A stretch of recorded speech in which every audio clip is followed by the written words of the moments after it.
Sois le bienvenu. On se retrouve aujourd'hui pour une émission sur la méthode d'inversion pour les variables aléatoires discrètes.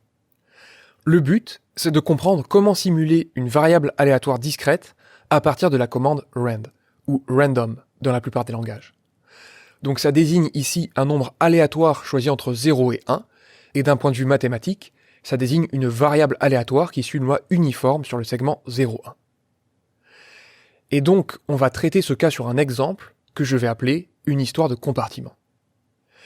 On va considérer un espace probabilisé, ainsi qu'une variable aléatoire x à valeur réelle définie sur cet espace probabilisé, dont la loi est donnée par ces égalités-là.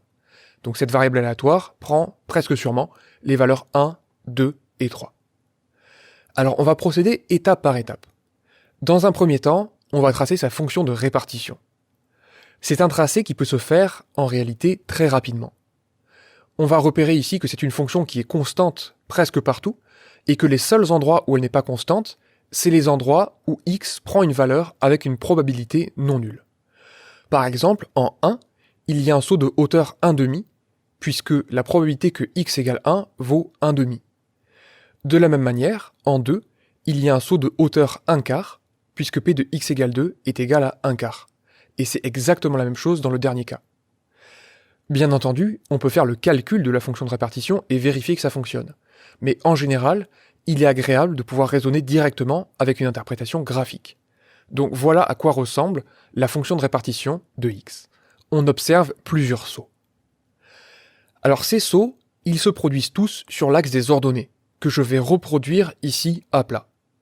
Donc je vais reproduire les valeurs charnières, donc les valeurs que prend la fonction de répartition, et je vais essayer de me rappeler où les sauts ont été produits. Donc par exemple, le premier saut, qui permet de passer de 0 à 1,5, il s'est produit pour x égale 1. Donc je vais étiqueter ce compartiment-là, le premier compartiment, entre 0 et 1,5 par 1. De la même manière, le deuxième saut, entre 1,5 et 3/4, il s'est produit sur l'axe des abscisses, lorsque x était égal à 2. Donc ce deuxième compartiment, je vais l'étiqueter 2. Et enfin, de la même manière, le dernier compartiment, je vais l'étiqueter 3. Donc si je devais baptiser cette étape-là, je dirais que j'ai découpé le segment 0,1 en 3 compartiments, disons. Alors comment se rapproche-t-on du but ? En fait, on y est tout presque. On va considérer la variable aléatoire x tilde, qui va de oméga dans R, et qui a une expérience petit oméga, associe 1 si une autre variable aléatoire, qui suit une loi uniforme sur 0,1, prend ses valeurs entre 0 et 1,5. En fait, je fais ça tout simplement, donc on tire un nombre entre 0 et 1, et on dit que si on tombe dans le premier compartiment, eh bien on lui associe le numéro de ce compartiment, c'est-à-dire ici 1. De la même manière, on va associer 2 si notre nombre aléatoire compris entre 0 et 1 est compris entre 1,5 et 3/4. Autrement dit, si on tombe dans le deuxième compartiment, on lui associe l'étiquette de ce compartiment-là. Et de la même manière, on complète par 3 si notre nombre aléatoire compris entre 0 et 1 est plus grand que 3/4. Et ici, on constate que x et x tilde suivent la même loi, dans le sens où elles ont même fonction de répartition. En effet, on peut vérifier que la probabilité de l'événement x tilde égale 1, c'est exactement la probabilité que notre variable aléatoire u, qui suit une loi uniforme sur 0,1, soit comprise entre 0 et 1,5, puisqu'on a tout simplement une égalité d'événements. Et comme c'est une loi uniforme sur 0,1, cette dernière probabilité, elle vaut 1,5. Donc ça nous permet de retrouver p de x égale 1 à cet endroit. De la même manière, la probabilité que x tilde soit égal à 2, c'est la probabilité que notre nombre aléatoire compris entre 0 et 1 soit compris entre 1,5 et 3/4, et donc ça vaut 3/4 moins 1,5, et ça vaut 1/4. Et de la même manière, on n'aurait pas besoin de le faire, mais pour le plaisir, allons-y, on retrouve ici 1 moins 3/4, c'est-à-dire 1/4. Alors ici, on l'a fait sur un exemple, en fait ça se généraliserait très bien, même par exemple dans le cas d'une loi binomiale ou dans le cas d'une loi de Poisson. J'y reviens un tout petit peu plus tard.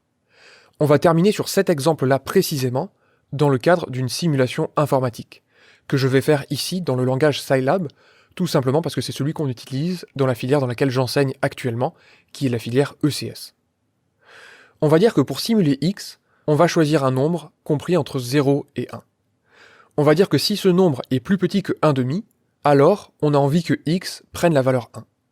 Sinon, si on n'est pas dans le cas r plus petit que 1,5, mais qu'on est dans le cas r plus petit que 3/4, c'est-à-dire que notre nombre aléatoire est compris entre 1/2 et 3/4, alors on a envie que x prenne la valeur 2, comme ce qui est marqué juste au-dessus.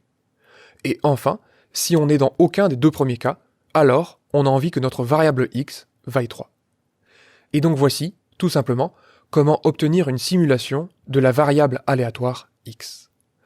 Alors je parle ici, dans le titre de cette émission, de variables aléatoires discrètes. Alors on se dit ici, bien entendu, c'était très simple, il n'y avait que 3 valeurs prises par x, mais comment cela se passerait-il si c'était un peu plus difficile? Eh bien déjà, la fonction de répartition, on pourrait quand même la tracer. Peut-être qu'on ne la tracerait pas en entier, mais on pourrait imaginer où se produisent les sauts et quel découpage cela donne sur l'axe des ordonnées. Au niveau des compartiments, on n'en aurait pas 3, comme ici, mais on en aurait peut-être un nombre indéfini, petit n, une valeur qu'on ne connaît pas, ou alors même un nombre infini, dans le cas d'une loi de Poisson, par exemple. Cela dit, d'un point de vue théorique, cela ne nous empêcherait aucunement de poser une variable aléatoire x tilde, quitte à faire une disjonction infinie de cas. C'est tout à fait possible de faire ça. Et on pourrait constater, dans chacun des cas, qu'on retrouve les probabilités escomptées. Par contre, c'est surtout au niveau de la programmation que ça changerait un peu. Ici, comme je n'avais que 3 cas, j'ai pu me permettre d'utiliser une boucle si.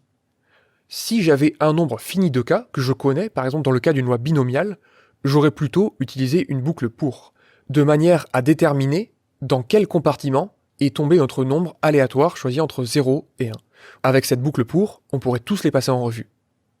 Et enfin, dans le cas d'un nombre infini de compartiments, on va tout simplement regarder s'il n'est pas dans le premier compartiment, puis le deuxième, puis le troisième, et continuer tant qu'on n'a pas trouvé.